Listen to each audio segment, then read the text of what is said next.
नमस्कार प्रिय विद्यार्थियों, राजयोग प्रश्नोत्तरी के अंदर आपका स्वागत है। कक्षा हमारी 18 है और पहला प्रश्न है इससे जुड़ा हुआ, राजयोग का मुख्य उद्देश्य क्या है।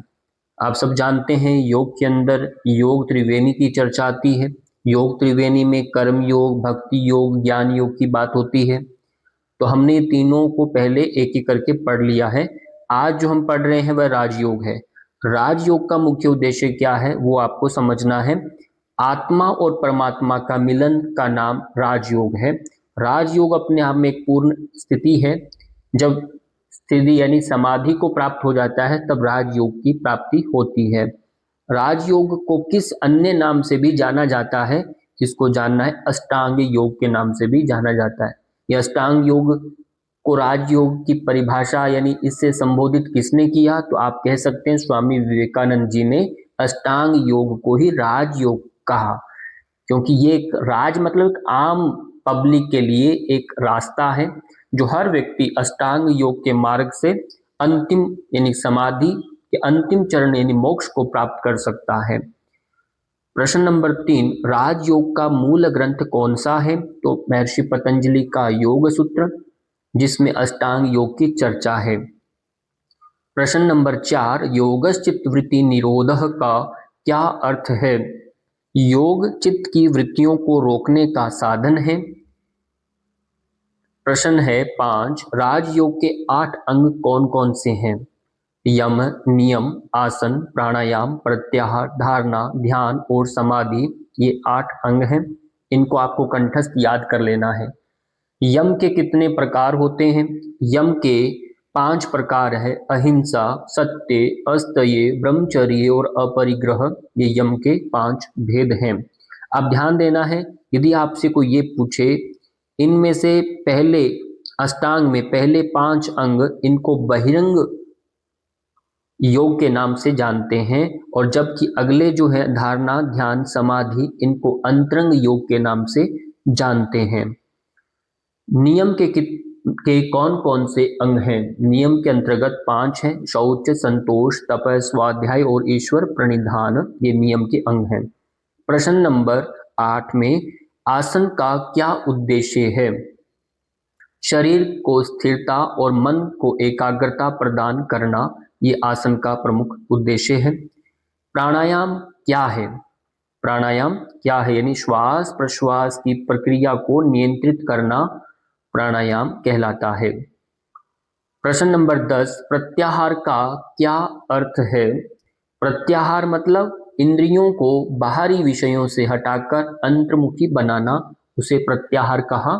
बहुत सरल भाषा में आपको इसे याद कर लेना है और जब पूछे एग्जामिनर तो उसे बता सकते हैं। तो प्रश्न नंबर 11, ध्यान किसे कहते हैं। यदि कोई पूछे तो आप कहेंगे मन को एकाग्रता मन को एकाग्र कर पूरी तरह से स्थिर अवस्था में रखना। मन की एकाग्रता का नाम ही ध्यान है। जब मन विचलित होता है तो आपका ध्यान एकाग्र नहीं हो सकता। जब मन एकाग्र है तो आप ध्यान घटित होगा, ध्यान कहलाएगा।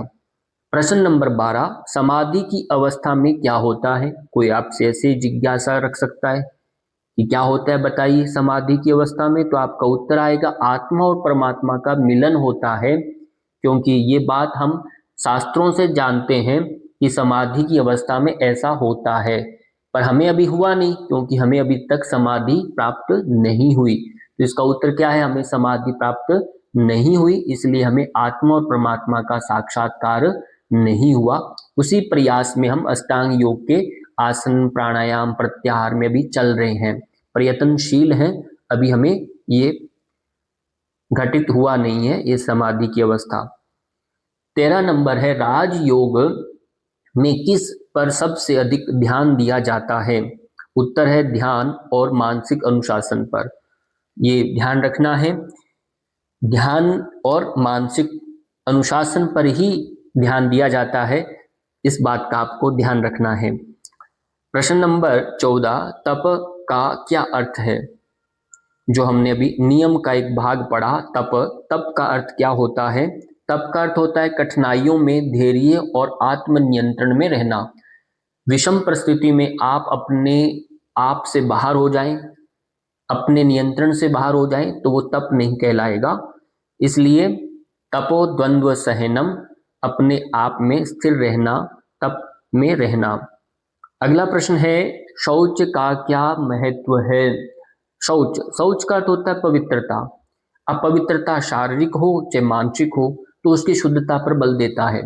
तो पवित्रता यानी शारीरिक और मानसिक रूप से पवित्रता का नाम शौच है। ईश्वर प्रणिधान का क्या अर्थ है? तो ईश्वर प्रणिधान यानी ईश्वर के प्रति पूर्ण समर्पण। अब समर्पण भाव होना चाहिए, पर किसके प्रति? ईश्वर के प्रति। ये जो संसार जिसने रचा है, आपका शरीर के अंदर जो प्राण चल रहा है, कौन चला रहा है, इसके प्रति समर्पण।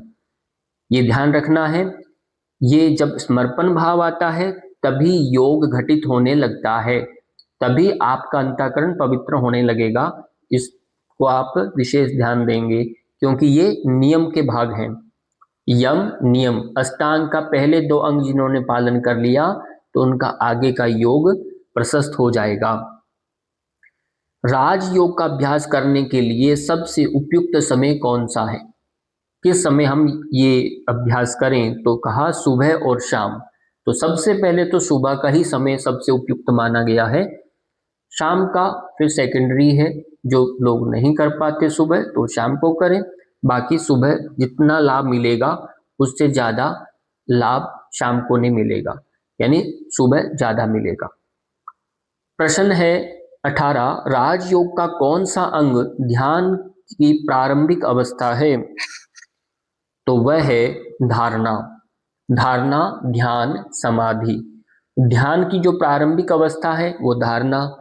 देश बंधस चित्तस्य धारणा, यानी किसी भी स्थान विशेष पर अपने चित्त को एकाग्र करना, वो धारणा कहलाता है। जब धारणा परिपक्व होता है तब ध्यान घटित होने लगता है। प्रश्न है 19 में, राजयोग किस प्रकार की उन्नति पर ध्यान केंद्रित करता है? शारीरिक, मानसिक और आध्यात्मिक, यानी तीनों स्तरों पर राजयोग है वो इस पर विशेष ध्यान रखता है। कुल मिलाकर सर्वांगीण विकास, होलिस्टिक हेल्थ, समग्र स्वास्थ्य की बात करता है योग। तो आप चाहे शारीरिक रूप से हैं, चाहे मानसिक हैं, चाहे आध्यात्मिक स्तर पर हैं, तो ऐसा कोई भाग नहीं, ऐसा कोई स्तर नहीं, तो पूर्ण शरीर आपका विकसित होता है। राजयोग का अंतिम लक्ष्य क्या है? कोई आपसे ये प्रश्न करे तो अंतिम लक्ष्य तो एक ही है, मोक्ष प्राप्त करना। योग का ही यही लक्ष्य है, मोक्ष प्राप्त करना। किसी भी पद्धति को ले लें, किसी भी दर्शन की पद्धति को ले लें, सभी का अंतिम लक्ष्य क्या है? मोक्ष प्राप्त करना। मनुष्य का जन्म ही मोक्ष प्राप्त करने के लिए हुआ है, ये भी याद रखो। कोई पूछे तुम्हारा जन्म क्यों हुआ है? जो ये सांसारिक जो हम काम करते हैं ये सेकेंडरी है, ये काम तो करने ही करने हैं, ये लक्ष्य नहीं है। अंतिम लक्ष्य कोई बात करे तो वह है मोक्ष प्राप्त करना। इसी के साथ आप सबका बहुत बहुत धन्यवाद, और कमेंट के अंदर जो मन करे वो लिख करके मैसेज करेंगे। सबका